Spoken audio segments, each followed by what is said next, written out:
तो देखो हम लोग यहाँ पे बात करेंगे किस पे, आज मेजर पेपर 2 का रियल एनालिसिस। ठीक है, तो रियल एनालिसिस का बुक लेना है तो लालजी प्रसाद का बुक ले लो, जो मार्केट में मिलता है। आपका सिलेबस को भी क्या करेगा, कंप्लीट कवर करेगा। एक ही बुक में आपका सारा रियल एनालिसिस का सिलेबस कवर कर जाएगा। ठीक है, लालजी प्रसाद का सेमेस्टर 2 बोलोगे, पुराना, अभी नया मेजर करके आता होगा तो कुछ बुक में चेंजिंग किया होगा, पहले वही आता था। इसमें से हम लोग को 2 चीज पढ़ना है, 3 पार्ट पढ़ना है। ठीक है, आपका 3 ग्रुप में डिवाइड किया गया है।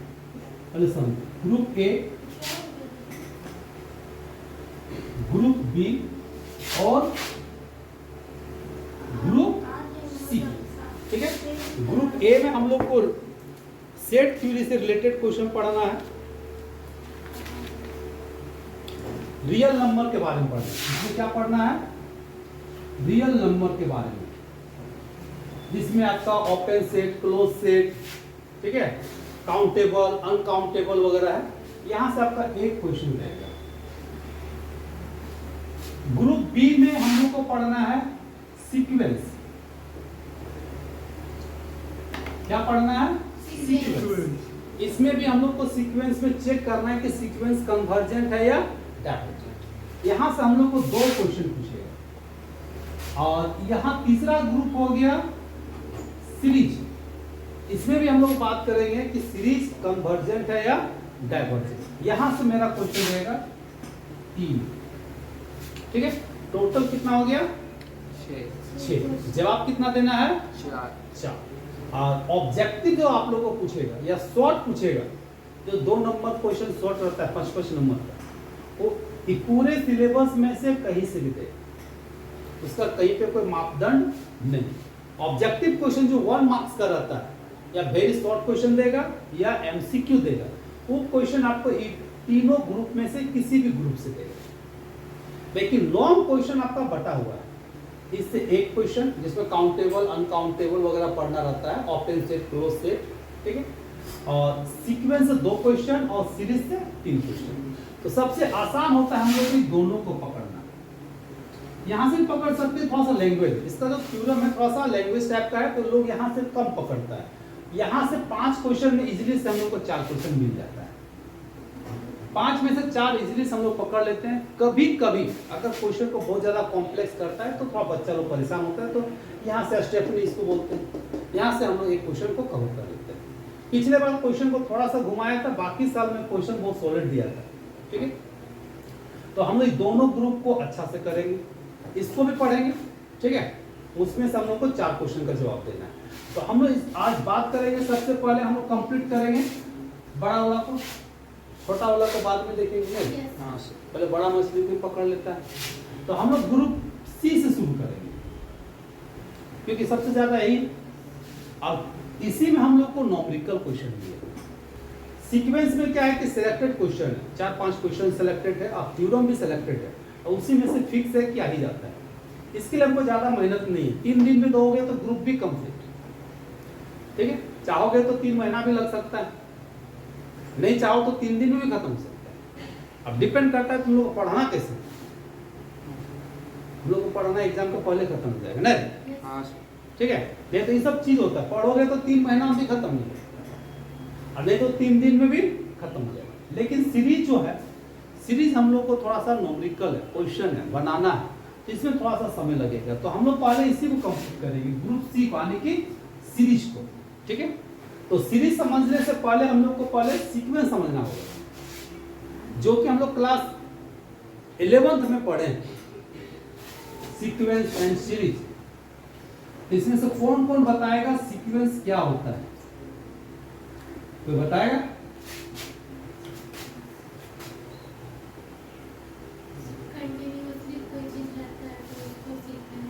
सीक्वेंस का मतलब क्या हो गया, किसी भी नंबर का जो कलेक्शन होता है। सीक्वेंस मतलब क्या, अरेंजमेंट ऑफ नंबर। किसी को अगर नंबर को हम अरेंज कर देंगे तो वह सीक्वेंस कराएगा? नहीं कराएगा। अब एक सवाल लेते हैं, 2 3 6 1 5, अगला टर्म क्या होगा? क्या बता पाओगे? नहीं सर। क्यों नहीं बता पाओगे कि 2 के बाद 3 कैसे आया, 3 के बाद 6 आ गया, कि 6 के बाद 1 आ गया, 1 के बाद 5। किसी को कुछ बुझाया ही नहीं, बुझाया नहीं। जैसे तैसे आ गया। जैसे देखते हो मेला में, मेला का भीड़ देखते हो, हाँ सर। एक बच्चा खोता है तो अनाउंस करना पड़ता है, एक कुमार का बच्चा खो गया, नहीं रे? हाँ। यही चीज को हम उतना ही चीज को असेंबली में अगर खड़ा करते हैं तो दोनों में लूप कैसा होता है और खोजने में कितना सुविधा होता है। तो असेंबली वाला को सीक्वेंस कहते हैं और मेला वाला को क्या करते हैं, खाली कलेक्शन करते हैं, उन्हीं को उसको भीड़ करते हैं। ठीक है, तो सीक्वेंस का मतलब हो गया जो एक निश्चित पैटर्न में सजा होता है, ठीक है, जिससे उसका अगला टर्म हम फाइंड कर सके, जिससे उसका अगला टर्म हम फाइंड कर सके।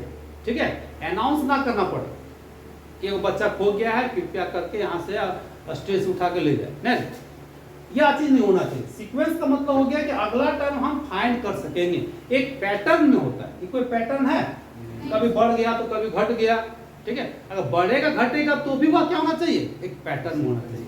ये सीक्वेंस से रिलेटेड क्वेश्चन बैंक वगैरह में पहले 5 क्वेश्चन देता है जो बहुत इंपॉर्टेंट था और आदमी को उसी में हिला कर दो, क्योंकि बड़ा थोड़ा सा कंसेप्ट वाला क्वेश्चन देता है। ठीक है, अभी हम एक क्वेश्चन लेंगे 2 4 6 8। अब बताओ अगला टर्म क्या होगा, 10। सबको बता देगा, 10 होगा, 12 होगा, 14 होगा, 16 होगा। ठीक है, 1 के बाद हम लोग यहाँ 4 लिखेंगे, 4 के बाद 9 लिखेंगे, 9 के बाद 25 लिखेंगे, फिर 36 लिखेंगे। इसके बाद पूछेंगे तो 49। हाँ 49 बता दोगे।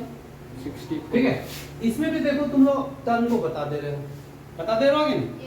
क्यों बता दे रहे हो? क्योंकि एक पैटर्न में, क्यों? क्योंकि दोनों एक पैटर्न में, तो पैटर्न में रहने के कारण ही इसको हम बोलते हैं सीक्वेंस। तो सीक्वेंस का नॉर्मल डेफिनेशन क्या है? कलेक्शन ऑफ नंबर, ठीक है, collection of number which are arrange in certain pattern. ठीक है, क्या डेफिनेशन है? कलेक्शन ऑफ नंबर which are arranged in a certain pattern, ठीक है, is called sequence। हम लोग यही डेफिनेशन पढ़े थे बचपन में, क्लास 11th में। ये हो गया लोअर क्लास का डेफिनेशन, यानी एकदम सिंपल डेफिनेशन। ठीक है, लेकिन अब हम लोग को थोड़ा सा स्टैंडर्ड हो गया, बीएससी आ गई, बैचलर हो गया ना, पहले बच्चा क्लास था, आपका बड़ा क्लास हो गया, तो डेफिनेशन भी हम लोग को बड़ा क्लास जैसा देना पड़ेगा। तो बड़ा क्लास वाला डेफिनेशन अगर हम सीक्वेंस का लिखेंगे तो कैसा लिखेंगे? देखिए, sequence is a function. Sequence क्या है? एक फंक्शन, ठीक है, whose domain is the set of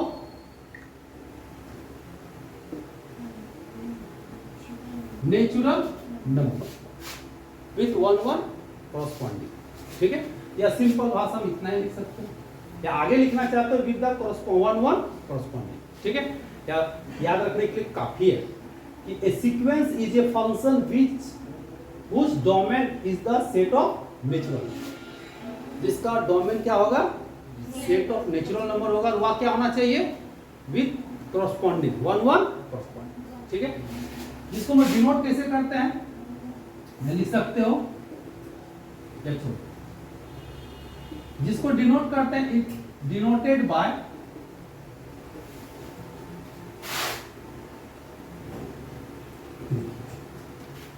ए, और इसका मतलब हो गया n क्या है? Number of natural. ठीक है, n का वैल्यू क्या बैठाएंगे? 1 2 3 4 5। ध्यान देना, 1 2 3 4 इसी को बोलते हैं 1 corresponding।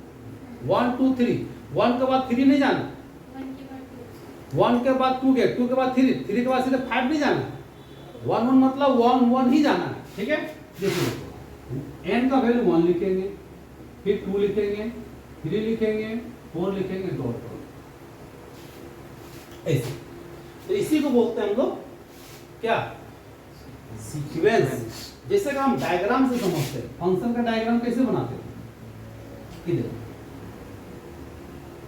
ये हो गया फंक्शन, ये हो गया nth टर्म, इधर ठीक है। अगर नेचुरल नंबर हुआ, इस डोमेन हुआ कि नहीं, तो नेचुरल नंबर में क्या लेंगे 1, तो कितना होगा a1, 2 लेंगे तो कितना होगा a2, 3 लेंगे तो कितना होगा a3, डॉट डॉट डॉट इस तरह से जाएगा।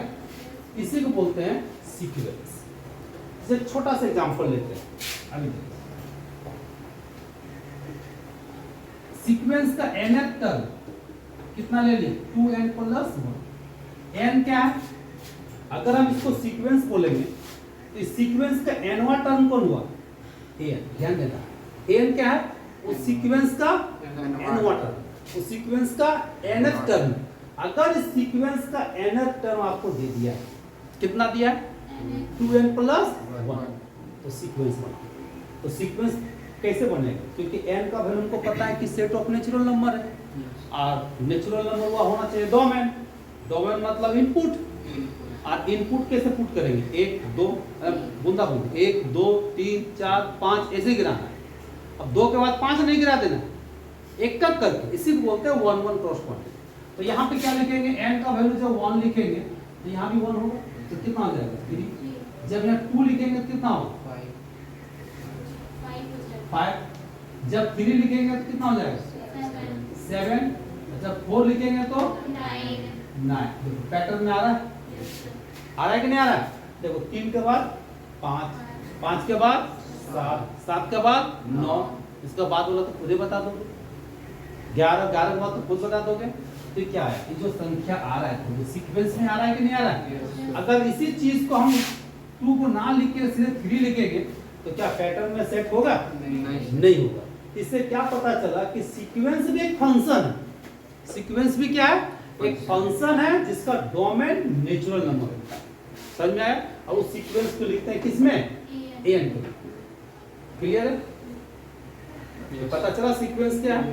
हाँ, अब सीक्वेंस के बाद हम लोग चलेंगे सीरीज, सीक्वेंस के बाद चलेंगे सीरीज। तो टाइप ऑफ सीक्वेंस भी 2 तरह का होता है, थोड़ा सा हम डिस्कस कर देते हैं, बाद में सीक्वेंस भी लिखेंगे। सीक्वेंस में फाइनाइट सीक्वेंस होता है और इनफाइनाइट सीक्वेंस होता है, जिसमें नंबर ऑफ टर्म, जैसे हम लोग क्या लिखे थे 1 2 3 डॉट डॉट 100 तक। तो नंबर ऑफ टर्म अगर फाइनाइट हो तो इसको हम लोग फाइनाइट सीक्वेंस बोलते हैं। अगर इसी को 1 2 3 डॉट डॉट इन्फिनिटी तक लेंगे इसको क्या बोलेंगे। तो फाइनाइट वाला हम लोग क्लास 11 में पढ़े हैं, फाइनाइट वाला कब पढ़े हैं क्लास 11 में। अब हम लोग को पढ़ना है इनफाइनाइट और इनफाइनाइट सीक्वेंस, ठीक है। तो हम पहले इसके बाद सीक्वेंस पे बात करेंगे, उससे पहले हम लोग सीरीज देख लेंगे, ठीक है। चलिए हम लोग सीरीज का डेफिनेशन बताते हैं। तो कोई बताएगा सीरीज किसको कहते हैं। yes. क्या, जो ऑर्डर में चलता है उसका सब। हाँ, यानी कि सीक्वेंस में जो नंबर है, इस सीक्वेंस बना, इस सीक्वेंस में नंबर कौन हो गया A1 A2 A3 A4।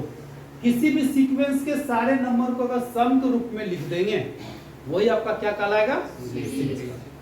Series का मतलब हो गया सम ऑफ ऑल टर्म ऑफ ये सीक्वेंस। क्या, सम ऑफ ऑल टर्म ऑफ ये सीक्वेंस इज कॉल्ड सीरीज। तो इसी सीरीज के बारे में हम लोग अभी डिस्कस करेंगे। इसको छोटा सा चीज है, थोड़ा सा लिख लो, लिखना है तो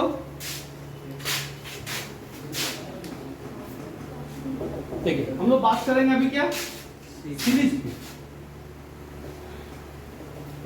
तो सीरीज का डेफिनेशन हम लोग देखे थे, क्या देखे थे, the sum of all term of a sequence, ठीक है। The sum of all term of sequence is called series, ठीक है। इसको डिनोट कैसे करते हैं, it is denoted by summation of un, ठीक है। इसको डिनोट कैसे करते हैं? Summation of UN। तो हम लोग बात कर रहे थे यहाँ पे सीरीज है ना, इसको डिनोट करते हैं समेशन ऑफ UN। ठीक है, और निकालने का मतलब UN लिखेंगे U1 plus U2 plus U3 plus U4 dot dot dot. ये सब क्या टर्म हो गया किसका? सीक्वेंस का, जो कि नेचुरल नंबर है 1 2 3 4। ठीक है, अब यह जो सीरीज है यह दो टाइप का सीरीज होता है। टाइप में हम लोग बात करेंगे कितने टाइप का होता है? सीरीज दो टाइप का होगा। ठीक है, एक आपका हो जाएगा कैसा सीरीज? Finite series. दूसरा क्या होगा? Infinite series. अब बताओ, फाइनाइट सीरीज और इनफाइनाइट नाम से ही पता चलता है, तो बड़ा सा चीज तो है नहीं, फिर भी लिख लो फाइनाइट सीरीज।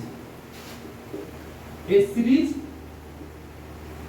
देखो समेशन ऑफ यू, इसी को बोलते हैं a series has finite number of term is called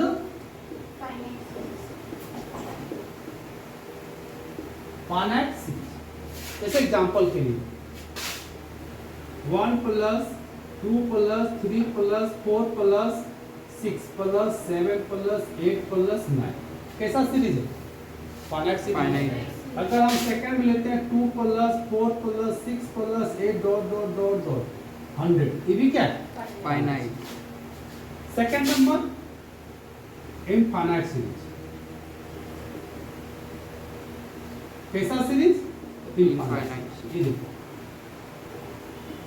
A series summation of UN has infinite number of term is called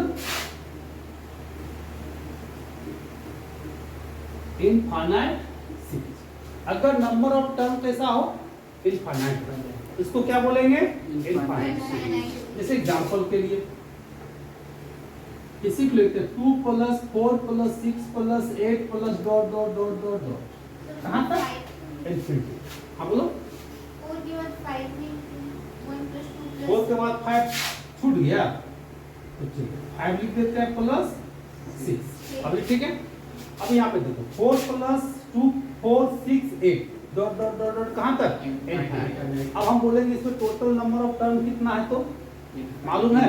नहीं, इसको बोलते हैं इनफाइनाइट सीरीज। तो अब हम लोग जो डिस्कस करने के लिए जा रहे हैं वह किस सीरीज पे डिस्कस करेंगे? इनफाइनाइट। इनफाइनाइट। अभी जितना भी हम लोग को सीरीज दिखेगा सारा इनफाइनाइट सीरीज ही दिखेगा। ठीक, क्यों? फाइनाइट सीरीज तो हम लोग पढ़ चुके हैं, किसमें? क्लास 11। अभी जो हम लोग डिस्कस करेंगे वह इनफाइनाइट सीरीज। ठीक है, तो क्लास 11 तो हम लोग क्या पढ़े थे? सम। इसको जोड़ सकते हो, इसको भी जोड़ सकते हो। क्या इस सीरीज को जोड़ सकते हो? नहीं। तो यहाँ पे किसी भी सीरीज का सम नहीं निकालना है, इस सीरीज को पता करना है कि यह सीरीज कन्वर्जेंट है या डाइवर्जेंट। तो हम लोग पूरा सीक्वेंस में यही चीज पे पढ़ना है कि सीरीज दो कैटेगरी का होता है, एक कन्वर्जेंट सीरीज होता है तो दूसरा डाइवर्जेंट होता है। तो सीरीज कन्वर्जेंट कब होता है और डाइवर्जेंट कब होता है, इसी को लेके पूरा रियल एनालिसिस का बुक बना हुआ है। ठीक है, पूरा बुक तुम्हारा इसी पे बना है कि सीरीज कन्वर्जेंट कब होता है और डाइवर्जेंट कब होता है। इसको टेस्ट कैसे करेंगे, ये अलग अलग रूल है, अलग अलग मेथड है, उसी के अनुसार हम लोग टेस्ट करते चलेंगे। छोटा से लेकर बड़ा बड़ा टेस्ट होता है। जैसे इलाज कराते हैं ना, मलेरिया का, फलेरिया का, डायबिटीज का, छोटा छोटा टेस्ट भी होता है। 50 रुपया का टेस्ट होता है, 50 लाख का भी टेस्ट होता है कि नहीं होता है? उसी तरह का इसको भी हम लोग टेस्ट करेंगे, बड़ा भी करेंगे और छोटा भी करेंगे। तो पहले छोटा से ही देख लेंगे। ठीक है, यही था तुम्हारा टाइप ऑफ सीरीज जिसमें हम लोग को पढ़ना है इनफाइनाइट सीरीज। चलिए इसको नोट डाउन करो। हो गया सर।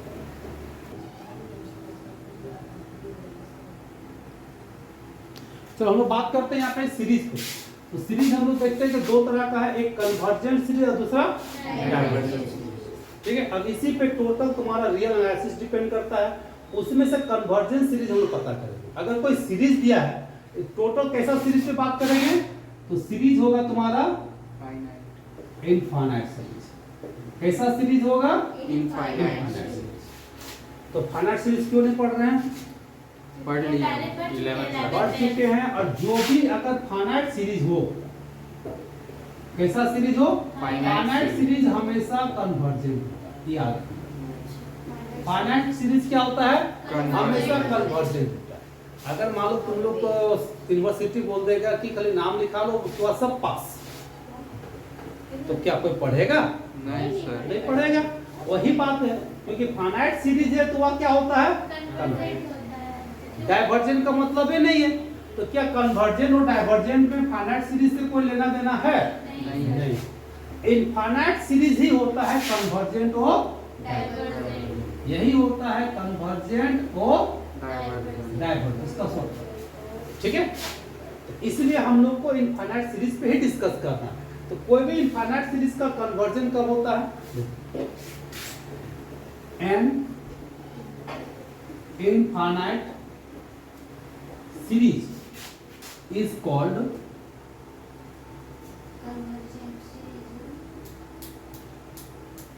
कन्वर्जन। इसको शॉर्टकट में लिखेंगे, देखो CGT। ठीक है, conversion. An infinite series is called conversion. ठीक है, इनफाइनाइट सीरीज को हम लोग सिंबल कैसे लिखेंगे, UN। इसको हम लोग कन्वर्जन का बोलेंगे इफ अगर limit of sum of nth term of summation of UN, ठीक है, is n tends to infinity is finite is called convergent। इसको हम लोग क्या बोलेंगे, कन्वर्जेंट। इसका और अच्छा से अगर समझना चाहते हो, that is summation of UN क्या है, एक सीरीज है। कैसा सीरीज है, तो इनफाइनाइट सीरीज है। अब इसको अगर हम ब्रेक करेंगे, U1 plus U2 plus U3 plus dot dot dot UN plus dot dot dot dot infinity तक, तो हम लोग क्या करेंगे, इसमें से nth टर्म का सम ले लेंगे। क्या ले लेंगे, nth टर्म का सम ले लेंगे। जैसे U1 plus U2 plus U3 plus dot dot dot UN, और इसका सम को हम लोग मान लेते हैं कितना, Sn। इसका सम को क्या मान लिए, Sn। अब इस सम का लिमिटिंग वैल्यू निकालेंगे। क्या निकालेंगे, लिमिटिंग वैल्यू निकालेंगे Sn का, जहां n टेंड्स टू इंफिनिटी पर। वही लिखेंगे कि limit of the sum of nth term of summation of UN is n tends to infinity. उसको और डिस्क्राइब करके समझा दे रहे हैं यहाँ से। अब ये जो nth टर्म हुआ यहाँ से लेके यहाँ तक, इसका सम को हम लोग किससे डिनोट किए, Sn से। अब इसका सम का लिमिट निकालेंगे जहां n टेंड्स टू इंफिनिटी। अगर इसका वैल्यू फाइनाइट आ गया, जैसे मान लेते हैं कि S है, ठीक है, तो समझ जाओ कि यह जो सीरीज है, the series summation of UN, ध्यान दोगे तो यह सीरीज क्या कहलाएगा, इज कॉल्ड कन्वर्जेंट। क्या कहलाएगा, कन्वर्जेंट। क्लियर है, याद हुआ। जस्ट उल्टा इसका डाइवर्जेंट। अगर फाइनाइट नहीं आएगा तो वह क्या कहलाएगा, डाइवर्जेंट कहलाएगा। तो सेम डेफिनेशन लिखना है, ठीक है, तो इसको पहले लिखो कन्वर्जेंट। जैसे एग्जांपल एक ले लेते हैं, देखो एक सीरीज लेते हैं, समेशन ऑफ UN 1/2 प्लस 1 से स्टार्ट करते हैं ना, 1/2 plus 1/3 plus 1/4 plus 1/5 plus dot dot dot dot dot dot कहाँ तक, इंफिनिटी। अब बताओ इसका सम अगर हम लिखेंगे Sn का, तो यहाँ से लेके यहाँ तक का कहाँ लास्ट में कितना होगा, 1/, इसका सम लेंगे पर इसका सम निकालेंगे किस रूल से? एपी से। एपी से इसका सम निकाल लेंगे और उसका फिर क्या करेंगे? लिमिटिंग वैल्यू निकालेंगे। और उसका लिमिटिंग वैल्यू में अगर फाइनाइट आ गया, पहले क्वेश्चन को समझो, यहाँ से लेके यहाँ तक सम निकालेंगे। कौन सा रूल से? एपी से। ठीक है, एपी मिलेगा तो एपी से, जीपी मिलेगा तो जीपी से। जिस पैटर्न में रहेगा उसी रूल से क्या करेंगे? इसका सम निकालेंगे। फिर उसका nth टर्म क्या करेंगे? लिमिट ले लेंगे। अगर उसका रिजल्ट फाइनाइट आ गया तो या क्या होगा? सीरीज कन्वर्जेंट होगा, अदरवाइज डाइवर्जेंट।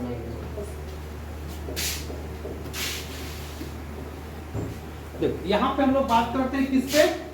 डाइवर्जेंस से। सेम डेफिनेशन आंसर क्या है? देखो, infinite series summation of un is called divergent if limit of sum of nth term तक का सीरीज यानी कि पार्ट हो गया। सिर्फ यहाँ nth टर्म लिखे हुए, मतलब nth टर्म तक। इसको मतलब समझोगे 1 to n, ठीक है, of summation of un as n tends to infinity is infinite। कैसा वैल्यू आएगा? इनफाइनाइट। तो वैसे सीरीज को बोलेंगे डाइवर्जेंट। इस एग्जांपल के लिए u1 u2 un dot dot un, यहाँ से u1 से लेके un इसका सम, इसको हम क्या माने? इसका लिमिट निकालेंगे। अगर इस तरह से इनफाइनाइट है, प्लस भी आ सकता है, माइनस भी आ सकता है। अगर ऐसा रिजल्ट आता है तो समझना है कि वह जो सीरीज है, कैसा series? Infinite series. Infinite series की बात कर रहे हैं, वह इनफाइनाइट सीरीज क्या होगा? जैसे छोटा सा एग्जांपल, यहाँ पे जगह है, देख लीजिए, तो 2 + 4 + 6 + डॉट डॉट डॉट, यहाँ पे कितना हो जाएगा? 2n dot dot dot dot infinity. अब पता करो क्या सीरीज कैसा सीरीज। अगर हम लोग nth टर्म तक निकालेंगे तो इसका nth टर्म तक कितना होगा? 2n होगा। इसका Sn निकालोगे, Sn का फॉर्मूला क्या होता है? जीपी में, जीपी का क्या फॉर्मूला होता है? n/2 2a + n-1 into n कितना हो गया? आदमी के हम लोग अगर यहाँ से चलेंगे, इसका nth टर्म का बात करेंगे तो वहाँ नंबर ऑफ टर्म कितना होगा? 2n लास्ट टर्म कितना हो गया? 2n हो गया। तो यहाँ पे क्या लिखोगे? 2n/2, a का वैल्यू कितना? 4, और n की जगह 2n-1, d का वैल्यू कितना? 2 कटेगा तो क्या बचा? n, तो 4 + 4n-2, तो n कितना हो गया? 4n + 2, क्या निकल गया? Sn। अब इसका लिमिट ले लो, n tends to infinity Sn। अगर इसका लिमिट लेंगे n टेंड्स टू इंफिनिटी, तो n 4n + 2 तो टोटल कितना है? इंफिनिटी आएगा ना। इससे क्या पता चला? या जो सीक्वेंस हो, या जो सीरीज है, कैसा सीरीज है? डाइवर्जेंट। या कैसा सीरीज है? डाइवर्जेंट सीरीज है। तो हम लोग को इसी सीरीज पे चर्चा करना है कि डाइवर्जेंट कब होगा और कन्वर्जेंट। इसी पे हम लोग को पढ़ना है टेस्ट, तो चेक करना। तो चेक कैसे करेंगे? उसमें टेस्ट आता है। सबसे पहला टेस्ट आता है तुम्हारा ज्योमेट्रिक सीरीज, फिर आता है स्टैंडर्ड टेस्ट, फिर आएगा तुम्हारा विलंबर रेशियो टेस्ट, ठीक है। फिर उसी को स्टैंडर्ड टेस्ट को ही बोला जाता है पी टेस्ट, फिर लोगरिथमिक टेस्ट, रैपिड टेस्ट, ठीक है, कुमर टेस्ट। इसका सब बहुत सा वैरायटी है टेस्ट का।